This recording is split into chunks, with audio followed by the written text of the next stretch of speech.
Now, NDE Radio, a weekly exploration of near-death experiences and similar encounters with the other side. Now, here's your host, Lee Witting. Welcome to NDE Radio with Lee Witting. Whether you're listening on TalkZone, by podcast, through the archives of our ad-free shows on our YouTube channel, or connected through the incredible content of our Facebook page. And welcome to part 2 of our discussion about exploring reality. This week's show is a trip down memory lane for me and for my wife, Charlene Kent. She and I, but she especially, were majorly impacted by the implications of the Matrix science fiction film series. Written and directed by the Wachowskis beginning in 1999, the series explored the nature of reality in ways both philosophic and theological. 2 weeks ago on Stephen Colbert's Late Night Show, the guest happened to be Keanu Reeves, who played Neo in the Matrix movies. Reeves called the experience life-changing, not only for himself, but for thousands of those who watched. Reeves said, "The Matrix changed my life, and then over these years, it changed so many other people's lives it touched in so many positive and great ways. It's the best." Well, among those other people were Charlene and myself. Charlene and I were both in seminary when the first Matrix film came out, and when books, DVDs, and the video game appeared, Charlene was an avid customer. By DVD, she examined the film's details dozens of times. For example, she discovered some of the graffiti on the walls had meaning, and license plates on cars contained Bible references. For her own car, a Focus, she even adopted one, Mark 3:11, which reads, "And unclean spirits, when they saw him, fell down before him and cried, saying, 'Thou art the Son of God.'" My car was a Matrix, standard shift. Even today, the Matrix lives on in our lives since we gave the names Neo and Trinity to our two-year-old sibling cats. Along with being one of those cat ladies, Charlene holds 2 master's degrees, one in dance theater from the University of Maine, and second, a master's in theological studies degree from Bangor Theological Seminary. Charlene, welcome to NDE Radio. Hello. Just before the show, Charlene said something that might be the basis for justifying the discussion of science fiction as theology, and vice versa, and namely that Hindu teaches that this life is Maya, magic, appearance, illusion, and that really all differentiation is illusion, oneness being the only reality, which implies that all religions are a kind of science fiction approach to explaining this world's relationship to the source. So that being said, Charlene, what's the Matrix explanation for what we think is real? Well, the Matrix starts with the idea of a construct. And he used the Baudrillard book, Simulacra and Simulacrum, which makes the point that mostly the world that we live in is a human construct, that it's based on what the meaning of words are. And he gives 2 examples. One is that there is what they quote in the movie, a desert of the real, which is he does have a base reality. He's a secularist. But over that overlay is a social construct, and its epitome would be, let's say, something like Disney World, where things become even realer than real and meet all of the expectations of what you think reality is and heightens it and makes you feel even more tantalized and feeds you back, which I think, like you once said, it feeds you back what you believe to be real. So it gives you everything that you want. The ultimate thing about this is, and this is why Disney World is a good metaphor for a Matrix, is that it's a total world of control. Underneath the ground are tunnels and people and machines, by the way, running everything. They have, their whole policy is, how do we diffuse, how do we control, how do we manipulate? So they figured out ways to have people stand in line for 2 hours and not be troubled by it. They have figured out all kinds of ways to meet your needs and still make lots of money. And that's the construct. For Disney, it's making money. And Baudelaire also uses the capitalist system to explain this, that in reality you do need to eat. In reality there's hunting and gathering. But in a human construct, as we build social order, we then decide, well, I need to make more money. The greedy become more greedy. You come up with systems. And the systems really have no basis in the reality, but we make them real by giving them rules. We make them real by saying there are controls. So you put somebody like Martha Stewart in jail for breaking a law, like lying to the FBI, to prove that capitalism really has rules. But it has no rules. It's obvious it doesn't. We pretend that it does. And that's the method of control. And in one of the books that the Wachowskis used as their source, which was called The Invisibles, in one of the little blurbs it describes the what it's about is a timeless battle between the forces of psychic liberation and their dark counterparts, sleazy insectoid agents of control and repression. Basically, it's about everything.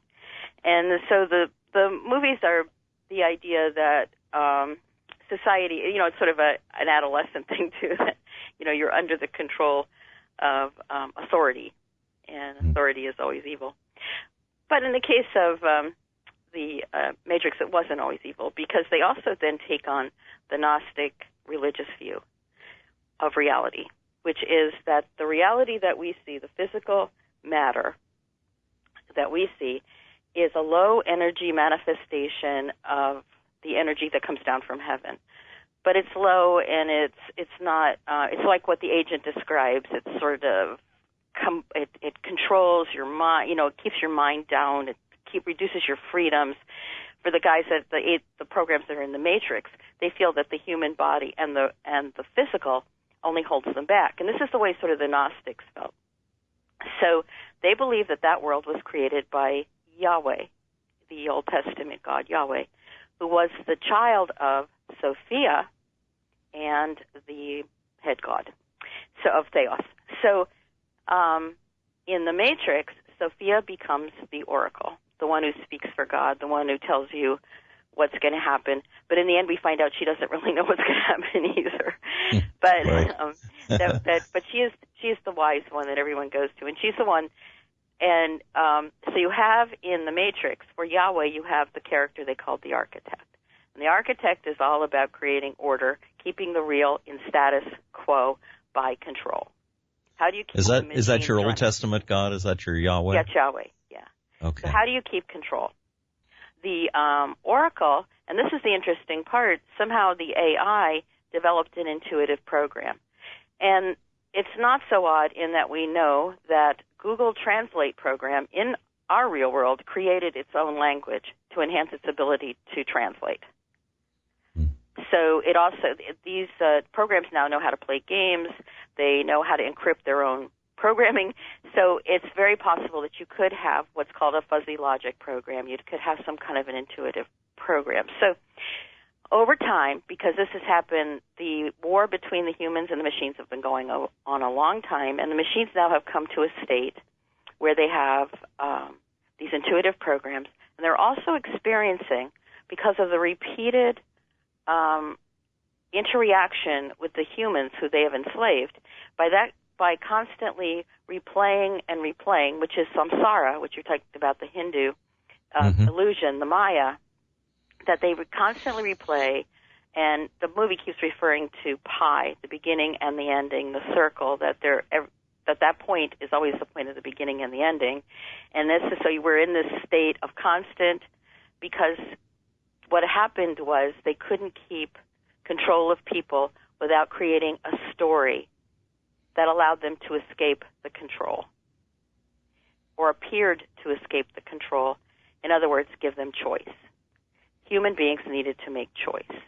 And so this intuitive program came up with a way to control choice. And this is exactly what Disney World does.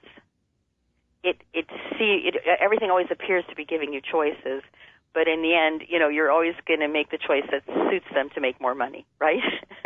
Right. Right. So they come up with a program, which is, and this is where the Wachowskis get into also the whole Gnostic Christian story. They come up with a story of a Messiah who he awakens, and he becomes awake, and he awakens, and what he is a supreme hacker in this made-up machine AI world, which they call the Matrix, which means the mother. And he then the story then is used to control those people that can't stay asleep in the world that's in the Matrix. Now, remember, people are dreaming in this Matrix world, and it's a little hard to understand just discussing this, but to understand that humans now are being grown, and their dream states and who they are programs in a matrix. They have human memories, they have human emotions, they have human qualities, but basically their personality is being programmed, and they're living it out in the matrix. So these are all programs. Just to explain to the one person in 1,000 who hasn't seen the movie, the premise is that the humans are grown in pods, and that the machines, the artificial intelligence, is drawing off, well, they said battery power, but actually the Wachowskis wanted to make it neurological power, right? Right. And so you have all these humans that are dreaming they are living in the world of 1999. 1980s is what they had. Okay. But in fact, they're all in pods, and they're being manipulated totally by the artificial intelligence machines. Right, and we don't have to worry about the science of this too much, whether it's battery or not, because the idea, and this is sort of where it's sort of hard sometimes to follow all the threads, but the humans created the machines, and then they ended up mistreating the machines. They sort of they treated them as slaves, and ended up to the point where when the machines started to develop more independence and their AI evolved, they took on senses of personality, and eventually one human killed one of her working robots, this machine, and it caused a revolt among the machines. So then this is in the Animatrix? This is in the Animatrix, the pre-story, and it starts a war, and this war has been going on for centuries. They don't really say how long. They just said, you don't know how long this has been going on. And so the machines, then they go to war, and the machines end up going to this island where they have their armies and the humans fight, and it's like this endless war, which the humans seem to be sort of losing. So they decided to scorch the sky, which means that they decided to get rid of sunlight so that the machines couldn't use solar power. Which is also a symbol of the light. Light, right.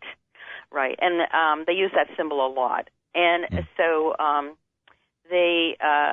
so in the scorched world, of course, then nothing can really live on Earth anymore, and that's where you get, and that's what's interesting about it, because then you're at the desert of the real. So the reality there is that there is nothing. They've sort of killed everything, and now you're going to get constructs again. You're going to get the world where the freed humans that are following the Messiah go and live, which is called Zion, and that's based also, by the way, on machines that run it for them. And again, control, and you have then the machine world that is devising this matrix to enslave people. But the interesting thing is that the machines were created. Their God is the human. Their creator is the human. But now they have their own God, which the Wachowskis call the Deus ex machina, the God out of the machine. And in the end, the God out of the machine, along with Neo, who was their original God and is now the savior of mankind, they end up merging together and delete a virus that's going to kill the Matrix which means kill all of humanity and the machine world. So they make a deal, and after centuries and centuries and centuries, there is a peace that was devised by this wisdom character, this intuitive program called the Oracle. Because what the movie basically says is, and this is sort of what we're learning from science, in a way, that, first of all, there are no decisions we make really consciously. All decisions are pre-conscious, and we've already made them before we're conscious of them. That's one thing. Then there's also the Augustine idea that you can never live in the present. You're always living in the past because you're always processing information after the fact, right? So you have that. And then you have this idea, which the movie presents, is that everything is determined by, if in our world we'd say, you know, your DNA, your upbringing. In other words, do we really have choice? Is there really choice, or is everything that we do, because our decisions are even unconsciously made, is there choice? And so what the characters in the Matrix, a lot of them say, is no, there is no choice. And not only that, you've already made all the choices you're going to make before you're even in the Matrix or in the world, and all you're here to do is to figure out, why are you making that choice? In other words, getting to know who you are. That was the point. But and then this is what we say about, can we really make free choices? In a world where we are totally conditioned by our environment, is there anything that makes us a free agent? One of the characters in the Matrix says, we were born slaves. I can't remember whether that was Smith or whether that was one of the good guys, but I can't remember that one. But yes, because the machines are programmed too. They're enslaved by their programming, and what they're saying is basically humans and machines are not that different in the Matrix. And the Agent Smith is experiencing the same thing, the same what they call the anomaly, which is the desire to make choices and to escape the reality you're in. Agent Smith does that even before. We can't get into the whole complexity of him mixing with Neo and becoming the virus within the machine, but he becomes unified with this idea of making choice. Now, the dichotomy is not in the end about choice, because when Neo learns the truth that he's never made a free decision in his life, he's been totally controlled by the Oracle and the Architect. The whole story, the whole religious story, is made up to control him. He opts then, he has a choice. He can save 23 members of mankind in Zion to start over the whole storyline and all of the people alive in the Matrix, or if he chooses not to do that and instead, in his case, he has fallen in love with Trinity, who is the symbol for God. She even says it once. He says, "Oh God," and she said yes when he was talking about something. He falls. So he has this. What he has is a mystical union, and this mystical union is the point of the whole movie, which is love. And what the movie says, and which and all religions teach, in Buddhism it's called compassion or whatever. In Christianity it's called agape. What love does is it breaks the control. It breaks even the sense of choice, because love is not a choice. As the Oracle says to him, it's just something you don't make a choice to love. And in this case, of course, some people will say, yes, you can manipulate your mind into loving. But anyway, we won't go there. So this kind of love, this mystical kind of love, is not something you make a choice to do. And Neo is the first Messiah cycle, and there have been 6 cycles. They've repeated the story over and over again. It'd be like Jesus being taken to the cross, killed, and then the world is restored again for a while, going back to the beginning, and then it goes again, again. So everybody lives like the same, several decades in the 1980s and 70s and 80s. But in any case, he now has broken with this because he has opted to let everything die just so that he can save the one being that he loves, or to be unified with God. So there's this mystical union, and he, in that moment, not only he restores the God that he loves, who is dying. So you have this idea of this mystical, existent God who the construct has killed, but now through this love, this union between the two of them, they now come to life, and what you get is a new reality. And in this new reality, then you get the third movie, which is that finally Neo, he realizes that he is the answer, the pie, the beginning and the ending. And the only way to get rid of his opposite, who is chaos and hate, by the way, Agent Smith, the only way to get rid of that is to allow himself to be absorbed by it, to die in it, and then to be transformed and deleted by the machine god. So that's the idea of the resurrection, that the only way that we're going to save the world is if we die to it, and then we can be resurrected new. And that's the thing that happens at the end of the movie when Neo dies and is reloaded into the source. Now things have changed. So a world that had been previously only had green shades now has rainbows and pinks and sunrises and creativity and programs that love each other. So is this mysterious element they call love, is this beyond the programming? Because Neo is a program himself, and yet he learns how to love. Because even though he is programmed, he's still human. He's in the pod and a human, and the humans have the capacity to love. So if he's absorbed in the end by AI, they also gain right. Does that give that God the capacity to yes, love? It evolves the AI, see, because that's why the Matrix changes. Okay. But the AI had already started to evolve through all the iterations of the other ones.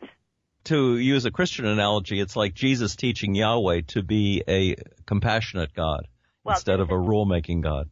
Right. It's when Philip says to Jesus, "Show us the Father," and Jesus says, "Don't you know, Philip, if you see me, you see the Father." Now here is a compassionate, loving, forgiving, non-condemning, and which is not that Yahweh Isaiah. He's taking stuff from the prophets like Isaiah and I am like a mother hen that wants to cuddle you, and I will forgive you, and you need to take care of the poor and the sick. That's the God that Jesus calls from the Old Testament, and the one that a lot of people, and the Gnostics at the turn of the century, after Christ, like Marcion by 100 AD, they had a real problem with the Jewish Yahweh God, because he would say things like slaughter all the children and the animals if you take the land. He had because there's this idea of purification, there's an idea of race identity, all those kind of things, tribal identity. Yes. And even though there was still always compassion, he said, always recognize the stranger among you. It wasn't a totally negative thing, and God loved his people, but that there was always this thing of if you touch the ark, 23,000 people died in one day from the ark, being touched or, accidentally opened or whatever. So there's this idea that God doesn't really seem to be trying to solve problems in the Old Testament. He seems to be raising up people to just punish Israel when they don't, keep the covenant. And so that's just, I'm just taking it, I'm not judging that or not. I'm just saying that was the point of view of the Gnostics. And it's the point of view of a lot of, people in the modern church. Like if you go to the Unitarian Church or to the UCC, they would feel that way about it too. I remember once I was at a Bible study, at a UCC Bible study, and this minister said, and we were reading one of the Old Testament stories, or I should say the Hebrew Bible, and he said, this is not my God. And because in a way it's because Jesus said, wait a minute, this is what God looks like. And it was the sacrificial God, and that who Neo is. When it's a really great scene in the Matrix when the virus infects him, he gets spread with this black goopy stuff, and then the machine, he gets the machine God then zaps him, deletes the programming, and it just shows how the splinter in your mind, the sin or whatever it is that we say is the problem with humanity is a very good symbol of that idea, and how a Messiah takes that on for us. Yeah, talk a little about the splinter in the mind. That's such an interesting image. Well, I always thought they borrowed that from somebody else, but I never could find it, so I guess it's a Wachowski thing. But that broken mirror, what reminded me of it, because I did, I did ballets and stuff, and so I studied Snow Queen because I did want a Snow Queen, and I read the original story. And in the original story, there are these trolls that make a mirror, and if you look through this mirror at the world no longer appears at all good. Everything you look at through this mirror is evil, greedy. See, a matrix, right? I mean, that reality is sort of a matrix on how we look at things. Through a glass darkly. Through the glass, right. And so these trolls make this thing so that if it change, and they get really excited about it, and they said, oh, you know what, we're going to take it up to God and the angels, and when we look at them, they're going to look evil, ha, ha, ha. And they start chuckling so much about all their evilness that they get carried away. And I think it even says the mirror starts to laugh, and it starts to vibrate, and in the process it shatters. And in shattering, it goes out throughout the whole earth, sometimes as small as particles of sand. But what I remember reading, it was slivers or splinters of mirror. And what they do is they get stuck in your eye or they get stuck in your heart. And the whole thing of the Snow Queen is that she is an instrument of attracting those people who have these slivers and using them for her own purposes. Eventually, she's like the death that's eating up the world, just like Smith was. Like he says to Neo, the purpose of life is to end. And that's the Snow Queen. She's going to freeze everybody. She turns everybody to stone.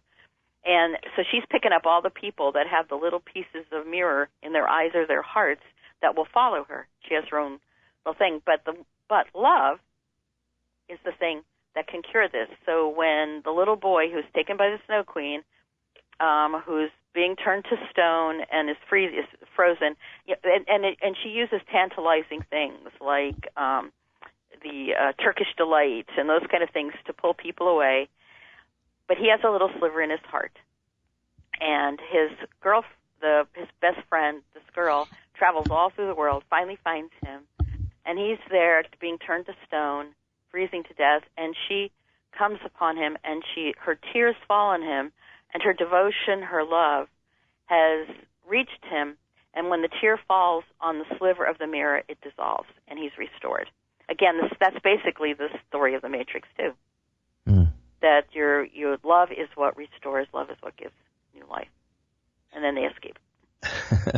One of the things that we probably don't have time to talk about, but the normal understanding of heaven and earth are, theologically at least, are described as levels. As Paul said, he went to the third heaven. And even going back to Mesopotamian religion, they talked about 7 levels of heaven and 7 levels of hell or earth. And the other thing, too, is the notion of time, because at least in the Matrix movies, it seems like AI and humans are both stuck in this dimension we call time. You got any thoughts about that? Well, but then the whole point of the movie is that time is one of the illusions that's in the Matrix, right? Because they keep repeating it over and over again. And when Neo realizes that and decides to end it, that's when you get restored. When you decide that. The other thing, remember we talked about the different levels and what people see, is that in the book The Invisibles, that they used it. They had an idea that it's called that glossolalia, which is the speaking in tongues from the Bible. It's not. It wasn't so much that people spoke in other languages in this thing. What it was is they spoke in a language that told you what you needed to hear. Yes. So when I did a study a little bit of the near-death, and I saw that in Catholicism and Orthodoxy, can you fit near-death into that? And they Christian lots have no problem with it. N.T. Wright said it opens up new fields for study and everything. But in the end, is it like the glossolalia? Are we hearing what we need to hear? Because my whole thing is, since there is no time, we know then in reality, these people never really died in the sense of time-wise. Maybe in the body they did, but consciousness-wise, and this is the overlaying thing here, is that when you talk about love, you're talking about a consciousness that we all share, and that is manifested in its most highest form in terms of love. Because once you get into virtual realities, you get into matrices, and that's the whole thing. Science fiction now leads to physicists saying, "Oh, well, reality is virtual." Well, yes, but if it's virtual, it means it has to have something that's generating it. And the only thing that can generate it would be like Sheldrake and other people would say is consciousness. And if the consciousness is not located in your mind, consciousness is something that we all share. It's outside of you that you are interpreting through your mind. In other words, you're the computer that's interpreting consciousness. And that's where the love is coming from. And that's maybe where the states of near death are. Charlene? Unfortunately, we are out of time for today. Okay. But we may continue this again. Well, I want to express my thanks to Charlene for her thoughts on the Matrix and the nature of reality, and thanks to you for listening. If you'd like to hear this show again or any of our more than 500 archived, ad-free NDE interviews, go to TalkZone's NDE Radio site and hit the Past Shows button, or go to our YouTube channel, NDE Radio with Lee Witting, where you can subscribe to and comment on the complete NDE Radio library. And be sure to check out our NDE Radio Facebook page. Just search NDE Radio with Lee Witting on your Facebook app. And listen next Monday, 11 a.m. Eastern at TalkZone for more NDE Radio. I'm your host, Lee Witting, saying, once again, thanks for listening.